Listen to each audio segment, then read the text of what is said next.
చిన్నారి పునర్వికాన్ని కాపాడేందుకు కొన్ని వందల వీడియోలు సోషల్ మీడియాలో అయితే వదిలారు. కానీ ఇప్పటి వరకు ఎటువంటి గవర్నమెంట్ కానీ ఎటువంటి ప్రముఖులు కానీ స్పందించలేదు. ఇంకొక 6 నెలల్లో SMA type 1 డిసీజ్ నుంచి బాధపడుతున్న పునర్వికాకి 16 కోట్లు విలువ చేసే వ్యాక్సిన్ కనుక వేయకపోతే దాని కండిషన్ సివియర్ గా అయ్యే అవకాశం ఉంది.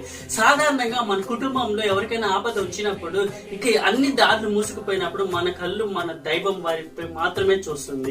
అయితే కలియుగ దైవమైన సాక్షాత్తు వెంకటేశ్వర స్వామి ద్వాపర యుగం అయిపోయిన కాంచి ఇప్పటి వరకు ఇంకొక 4 లక్షల సంవత్సరాల వరకు కలియుగం అనేది వెంకటేశ్వర స్వామికి కొన్ని వేల కోట్ల నిధులు అనేది వెళ్తూనే ఉంటాయి.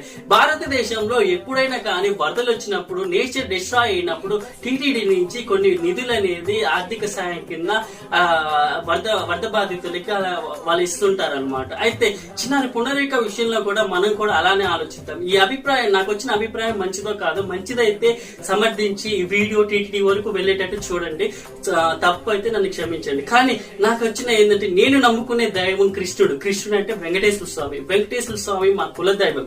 ఎప్పటి నుంచో ఆయన అనుకుంటే ఖచ్చితంగా చేయగలడు. అక్కడ దాకా వెళ్ళగలిగితే పాప ప్రాణాలు మనం అందరం కాపాడుకోవాలి. ఎందుకంటే సాధారణంగా పొలిటిక్స్ లో ఉన్న గవర్నమెంట్ గానీ ప్రజలు గానీ ఎవ్వరు కూడా అంత డబ్బు అయితే తీయరు.